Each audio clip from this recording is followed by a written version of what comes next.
Cette semaine, on va lire Parashat Vaera. C'est une paracha extraordinaire où on va nous parler du dévoilement que Akadosh Baruch Hu a à Moshe. Alors, au fait, comment Moshe il se dévoile? Comment Akadosh Baruch Hu il se dévoile à Moshe? On a déjà commencé dans la paracha précédente, où Akadosh Baruch Hu il vient et il se dévoile à Moshe dans le Sné. Dans le Sné, c'est dans le buisson. Et c'était un buisson qui était un buisson ardent. Alors on dit, dans la Chassidoute, il expliquait que le fait que Akadosh Baruch Hu s'est dévoilé à Moshe dans un buisson ardent, c'est pour nous dire que Imo Anochi Betzara. Que quand le peuple juif, il a un tsar, il a une tristesse, Akadosh Baruch Hu, il se trouve avec lui. C'est pour ça que quand il se dévoile pas dans un palais. Parce que comme le peuple juif, il était en tristesse, alors Akadosh Baruch Hu, il se dévoile à Moshe d'une manière triste, dans un buisson. Et il était ardent, il brûlait ce buisson. Normalement, un buisson qui brûle, d'une manière naturelle, il devrait complètement être consumé. Être complètement consumé. Et là, il y avait un miracle qu'Akadosh Baruch Hu, il a fait, que ce buisson ne se consume pas. C'était une sorte de manière de dire, ne vous inquiétez pas, je suis avec vous. Et non seulement je suis avec vous, mais même si vous imaginez que ça doit brûler, ça ne brûlera pas complètement. Il y a du feu, il y a quelque chose qu'on peut voir. Akadosh Baruch Hu se dévoile dans ce buisson-là. Il est là même dans le buisson, même qu'il est ardent, même qu'il est piquant si tu veux. Akadosh Baruch Hu, il est là. Et le buisson, même quand il y a du feu, sera là à jamais. Et c'était un semel pour dire à Moshe Rabbeinu, ne t'inquiète pas, même dans la difficulté, je suis avec eux.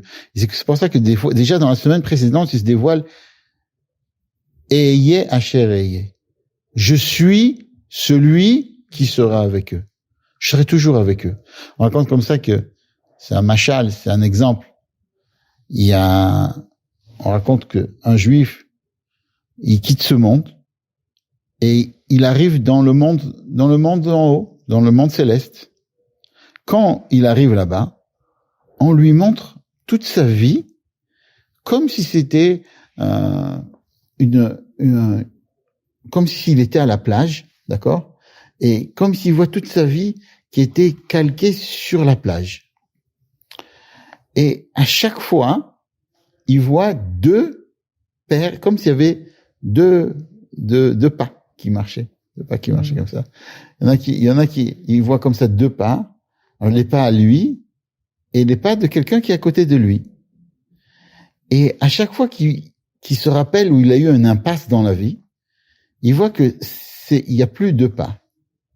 Il y a plus que un pas en bas. Il voit comme ça, il continue à marcher, il y a une impasse, il se rappelle, à ce moment-là, j'ai eu une très grande difficulté, etc. Et là, à ce moment-là, qu'est-ce qu'il fait? Il voit, il y a plus deux pas, il y a plus, ça veut dire, c'est pas lui et les pas de quelqu'un d'autre, il y a que deux pas. Alors, et là, il lève les yeux vers Akadosh Baruch Hu, et il dit, comment c'est possible pourquoi dans les moments difficiles, tu étais pas là? Je dis non, t'as pas compris. Dans les moments difficiles, les pas que tu vois, c'est pas tes pas à toi, c'est les pas à moi. Parce que moi, je t'ai mis sur les épaules. C'est moi qui t'ai soulevé. C'est vrai que c'est extrêmement difficile, mais de comprendre ça. Mais il faut savoir que même dans les moments difficiles, Akadosh Baruch Hu toujours se trouve avec nous. Alors tu vas dire, ok, alors si c'est comme ça, alors pourquoi Akadosh Baruch Hu nous fait des moments difficiles? Il peut faire tout facile, Hachem. Ça, on sait pas. On pourra jamais comprendre. Ça, c'est parce qu'Hachem, il a décidé comme ça.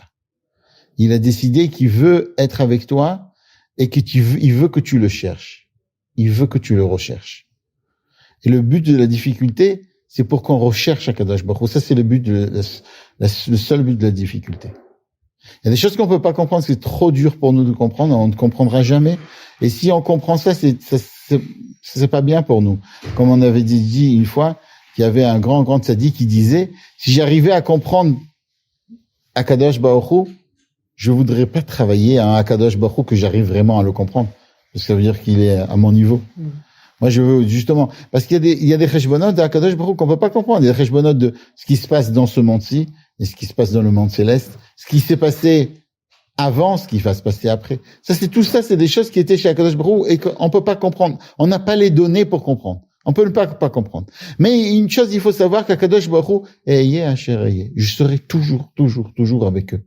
Et ça, si tu veux, ça c'est le message déjà dans la semaine dernière, qui nous dit, même dans la difficulté, pendant 86 ans de Shiboud, Akadosh Baruch Hu est avec nous à chaque instant. Et on continue. Et comme les Mefarshim, ils disent, la question la plus grande qu'un juif, il peut se poser, c'est, Hachem, pourquoi dès qu'on voit que ceux qui sont avec le bien, pourquoi eux, ils ne réussissent pas? Pourquoi les gens qui sont avec le bon côté, le bon côté de la génération, eux, ils n'arrivent pas à réussir? Et ça, on leur répond, tout simplement, c'est Xera Menfanai, mais c'est pas qu'Akadosh Baruch Hu, il est pas là. Des fois, Akadosh Baruch Hu, il se cache. C'est pour ça que des fois, le nom d'Akadosh Baruch Hu, il prend une autre forme. Et Yé Asher et Yé, ça prend, on le dit pas Yud Kevavke, on le dit Aleph Dalet Nun Yud. C'est vrai. Mais, Akadosh Baruch Hu est toujours avec nous. Et là, Moshe Rabbeinu, il vient, il pose une question. Il voit que, ça c'est la question que commence la parashat. La parashat, elle commence comme ça. Elle se dit, mais attends, comment se fait-il? Moi, j'ai voulu faire du bien. Tu m'as envoyé pour faire du bien. Et au lieu de faire du bien, ce qui est sorti au peuple juif, c'est quelque chose de négatif. C'est quelque chose qu'on pourrait croire qui est pas bien. Alors Hachem, il lui dit, écoute, ne t'inquiète pas. Plus ils vont faire du mal au peuple juif, chaque chose de mal qu'ils vont faire au peuple juif, après ça va se retourner contre eux, ça veut dire que c'est comme s'ils sont bourbés comme ça dans la boue. Plus ils font du mal au peuple juif, plus après ils vont rentrer dans le mal et le miracle il sera encore plus grand. Et c'est comme ça que, en fait, la parashat de Vaera commence. Elle commence à nous raconter que Akadosh Baruch Hu dit à Moshe, tu verras, il va avoir des miracles. C'est vrai que maintenant tu vois pas les miracles. Maintenant, tu as une perspective de ce qui se passe maintenant. Tu as voulu faire un miracle, tu as une perspective. Tu vois pas le miracle, mais le miracle va venir. Et que des fois, est-ce que nous, on pense à la bonne chose? Des fois, peut-être c'est pas la bonne chose. Oui, parce qu'il y a que Akadosh Baruch Hu qui peut savoir réellement qu'est-ce qui est bon. Et l'Avdavka, peut-être que ce qu'on va voir, c'est quelque chose à nos yeux, ça va être quelque chose de très négatif. Mais, il faut croire. Il faut croire qu'Akadosh Baruch Hu, il est là en haut, et même le négatif que l'homme va faire à un autre homme, Akadosh Baruch Hu, après, va pouvoir le changer. Parce qu'Akadosh Baruch Hu, il donne la possibilité à l'homme de choisir. Et on a un choix. Mais même ça, Akadosh Baruch Hu, il peut le changer et le faire devenir quelque chose de bien. Et au contraire, c'est ce qui s'est passé avec Paro. Plus il a été méchant avec Akadosh Baruch Hu, plus après lui-même il a été puni, et plus le miracle il a été encore plus grand par le biais de Paro. Il est évident que notre tafkid à nous, c'est de faire ce que Moshe Rabbeinu il a fait. Il n'a pas voulu dire Eyeh Asher Eyeh et tout va bien. Non. Moshe Rabbeinu il a dit, je veux pas tout ça. Je veux voir du bien révélé. Je veux que dans ce monde-ci, Akadosh Baruch Hu se dévoile. Je veux pas être dans le galout. Je veux pas être en galout. Je veux pas voir du mal. Parce que il faut se rappeler que quand le peuple juif souffre, alors Akadosh Baruch Hu aussi souffre. Imo Anochi Betzara, c'est ce qu'on avait commencé, que Akadosh Baruch Hu se dévoile dans le Sné, dans un buisson. Parce que tant que le peuple juif n'est pas sorti de la galoute, et toujours se trouve dans un moment difficile, alors qu'Iviachol, si on peut dire ça sur Akadosh Baruch Hu, lui aussi se trouve sur un moment difficile, quand même marqué dans le pasuk, Imo Anochi Betzara. Je suis avec lui dans la difficulté. C'est pour ça que nous, quand on prie à Akadosh Baruch Hu, que de voir le bien, c'est pas juste pour nous. Si on peut dire, c'est la volonté d'Akadosh Baruch Hu qui puisse se dévoiler dans le monde tel qu'il est. Parce que ça, c'est une manière cachée d'Akadosh Baruch Hu. C'est sûr qu'Akadosh Baruch Hu, il peut tout faire. Et dans le cachet, après, grâce au cachet, Akadosh Baruch Hu, il va se dévoiler. Mais il faut demander que ça soit dévoilé. On voit que Moshe Rabbeinu, il est ordonné par Akadosh Baruch Hu d'aller voir Paro. Il va voir Paro, et là, il amène avec lui Aaron. Il a un maquel, il a un bâton. C'est intéressant de voir que celui qui a le bâton, c'est Aaron. Qu'est-ce qu'il fait avec le bâton? Le bâton, il devient un serpent. Et après, ce serpent-là, le troisième stade, c'est qu'il vient, ce serpent, et il mange les serpents des Égyptiens. Parce que les Égyptiens, ils font la même chose. Les serpents, ils disent, qu'est-ce que tu crois que toi, tu es un grand savant? Nous aussi, on peut amener un serpent. Et ce serpent-là, après, il devient un maquel, il devient un bâton. D'accord? Et les serpents des Égyptiens aussi viennent des bâtons, et le bâton de Aaron, il va manger les bâtons des Égyptiens. Alors ça, c'est étonnant, parce que normalement, Akadosh Baruch Hu aurait pu faire un miracle, que le bâton de Aaron reste un serpent, et que le serpent, il avale tous les serpents des Égyptiens. Non. Tout le monde est devenu, si tu veux, comme si c'était des bâtons, et le bâton, il a englouti des bâtons. À quoi ça sert de faire ce miracle? Qu'est-ce que ça veut nous dire? Qu'est-ce que ça veut nous dire dans la Vodat Hashem? Que le bâton, il a englouti des bâtons. Et non seulement ça, le Maharsha, dans Masechet Shabbat, page Tzadik Zayin, il dit comme ça. Il dit que non seulement ils ont englouti les bâtons, mais normalement, quand un bâton engloutit un autre bâton, le bâton, il doit devenir plus grand, puisque tu l'engloutis. Donc, tu dois devenir plus grand. C'est vrai que quand un serpent, il engloutit quelque chose, au début, le serpent, il devient énorme, et après, doucement, il le broie, et après, ça prend la grandeur du serpent, puisqu'après, il est tout broyé.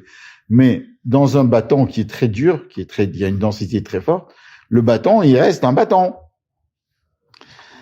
Donc, en fait, il y a eu 3 miracles. Miracle, que le bâton d'Aaron a englouti tous les bâtons des Égyptiens. Le deuxième miracle, quand il a englouti, c'était plus un achash, c'était plus un serpent, c'était un bâton. Et troisième miracle, c'était que le bâton de Aaron n'a pas grossi. Il restait tel qu'il était. En fait, bien sûr, ça apprend beaucoup de choses. On peut apprendre de ça beaucoup de choses. Et ça va nous apprendre beaucoup de choses sur les plaies. Mais le rabbi, dans l'écouter Sichot, il prend ça sur une autre dimension. Il dit que de là, on doit apprendre quand quelqu'un, il réprimande quelqu'un. Parce qu'en fait, là, Moshe Rabbeinu, il était en train de réprimander Paro. D'accord? Quand on réprimande quelqu'un, n'importe qui, si on veut que ce reproche fasse un effet sur l'autre personne, on doit avoir quelques tactiques. Première tactique, il dit comme ça le rabbi, tu dois te dire que tu es le maquel de Aaron. Le maquel, c'est une sorte de bâton, c'est une sorte de tochecha, c'est une sorte de réprimande. Mais on doit être le réprimandeur, on doit prendre le maquel de Aaron avec nous, pas le maquel de n'importe qui. Aaron, il était Ohev Shalom et Rodev Shalom. C'était quelqu'un qui aimait la paix, qui courait après la paix. C'est-à-dire que si vraiment on aime l'autre personne et on veut la paix, on veut vraiment le bien de l'autre, alors vraiment on peut le réprimander. La deuxième chose que le rabbi il apprend de là, il dit que quand tu réprimandes quelqu'un, surtout ne sois pas un serpent. C'est-à-dire quand tu réprimandes quelqu'un, ne le fais pas avec du venin, avec du vice. Soit, des fois, il faut être un bâton. C'est sûr, il faut être un bâton. Mais il faut savoir comment le faire. Et la troisième chose, c'est ne grossis pas de nachat, comment tu dis nachat, de satisfaction quand tu fais la chose. Ne te dis pas, regarde, lui, il a fait une avéra, moi, je suis pas comme ça, d'accord? Il faut savoir comment réprimander quelqu'un. Et il y a marqué comme ça dans le passouk, tu ne lotisna et achicha bilvavcha, tu ne détesteras pas ton frère dans ton cœur. Et une fois que tu fais cette mitzvah de pas détester ton frère dans ton cœur, alors tu peux réprimander quelqu'un, alors tu peux aller le voir. On dit que le rabbi précédent, quand il était petit, on lui a fait une fois une piqûre. Et on lui a dit, quand il a fait la piqûre, on a nettoyé un petit peu avant l'endroit où on met la piqûre, et après on l'a piqué. Et le rabbi Rayat, il était tout petit, il a demandé pourquoi ça sert de nettoyer. Alors on lui a dit que des fois, sur la peau, il y a des microbes. Et quand on veut faire rentrer une piqûre, on a besoin de cette piqûre.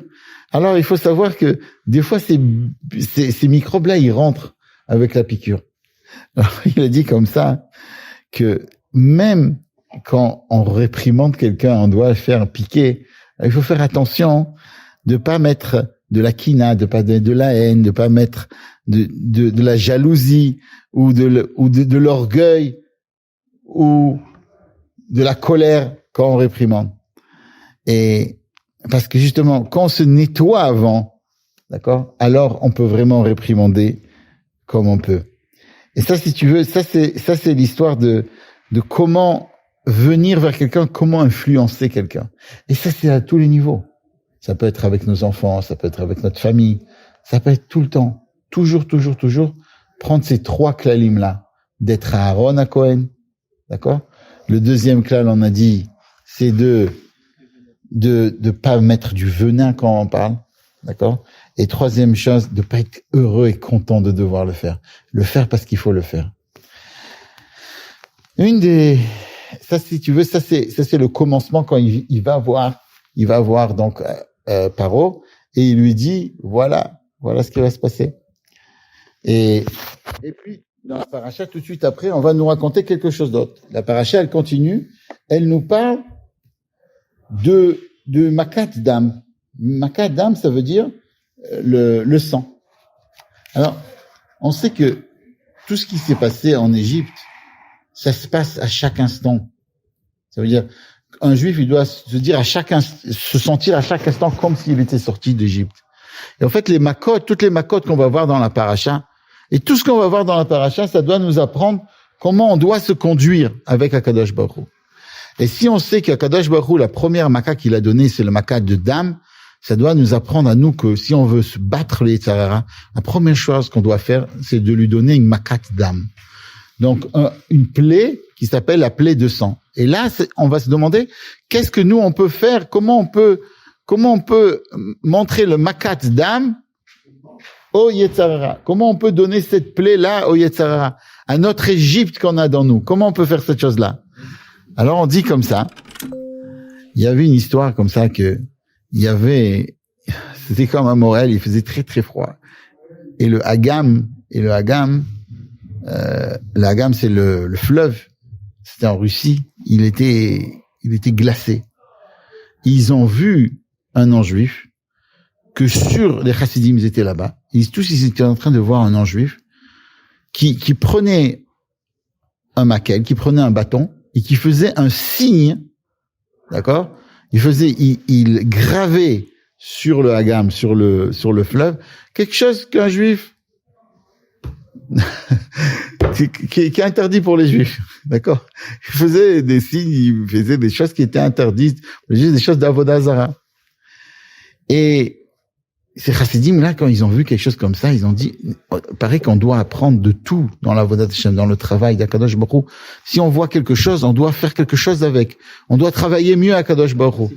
Et je me demandais, c'est pas une coïncidence si on a vu ça, qu'est-ce qu'on peut apprendre de ça? Et on dit que le tzaddik, il leur a répondu comme ça. Regardez ce que le froid peut faire. Le froid peut créer de l'Avodah Zara. Quelqu'un qui est froid, il peut créer de l'Avodah Zara. Il peut ancrer dans lui l'Avodah Zara. Si on veut, quand on parle du sang, c'est l'inverse du froid. Le sang, il doit être chaud. Sinon, c'est pas du sang, il coagule. Et quand Akadosh Baruch Hu, la première plaie qu'il a donnée sur l'Égypte, c'était de donner du sang, c'est pour nous dire que la première chose qu'on doit faire, c'est de sortir du froid, si on veut, d'accord, et commencer à être chaud dans Avodat Hashem.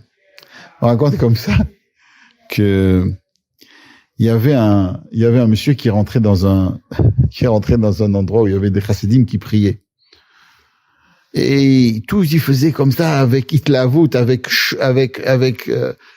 chaleur, ils étaient très contents, ils étaient mais qu'est-ce que vous faites là? C'était un invité, il venait des endroits où chez eux ils avaient l'habitude de prier très très froidement, de travailler à Hachem de la manière la plus restreinte et la plus froide qui peut exister. Et il a vu ça, mais qu'est-ce que ça veut dire ces cris et ces chants et ces choses-là? Vous pouvez pas parler normalement et prier normalement, allez vite, en 20 minutes on termine la prière et c'est tout. Qu'est-ce que vous chantez, vous êtes chaud avec Akadosh Baruch Hu, allez! Le Rav il a rien dit. Avant de rentrer là-bas, il s'était fait inviter chez le Rav de la communauté. D'accord? Et l'usage était à l'époque, quand tu te faisais inviter, comme tu vas pas te promener avec de l'argent sur toi, qu'est-ce que les gens y faisaient? Ils prenaient tous leurs biens qu'ils avaient, le porte-monnaie, tout ce qu'ils avaient. Et il y avait pas de permis de conduire, mais il y avait de l'argent dans le porte-monnaie. Et ils le donnaient au Me'arer, c'est lui qui les invitait, et le Me'arer, il les gardait dans le coffre-fort. Comme ça, parce que s'il gardait avec eux, il le cachait là où il dormait, ils se pouvaient se faire voler. Alors là, ce monsieur-là qui venait des endroits froids, il a donné son argent à ce Rav. Motzei Shabbat, il vient, il dit, vraiment, je vous ai pas compris, hein, vous avez perdu votre temps à ça. Bon, où est mon argent, s'il te plaît, monsieur le Rav? Et le Rav lui dit, quoi? De quoi tu parles? De quoi tu parles? Je sais pas de quoi tu parles. Je t'ai donné de l'argent, comme ça. Je dis, pourquoi tu cries? Tu peux pas parler normalement. Alors il a dit, quand ça te touche, alors là tu pries avec ferveur. Là tu parles avec ferveur. Alors il dit, nous aussi, quand ça nous touche, on est avec ferveur. Et ça, si on veut le dire, ça c'est si tu veux, ça c'est la première chose qu'on apprend.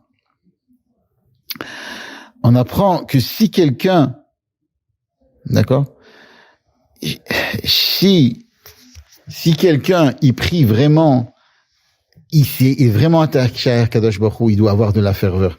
On dit comme ça qu'il y a un Rav qui s'appelait Rav Meir Shapira.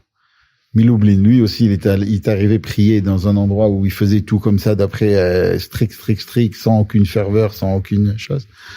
Et le Rav, il lui a dit, c'est pas le Rav, le monsieur de la synagogue, il lui a dit, alors qu'est-ce que tu en penses de notre prière? Nous, on fait les choses très très vite, et on fait bien, hein.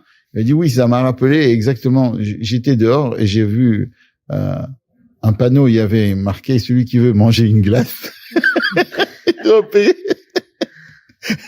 Il a voulu lui dire à ce gamin, votre fille-là m'a rappelé de la glace. Et ça, c'est ce qu'on doit apprendre. Il faut pas être glacé dans Avodat Hashem.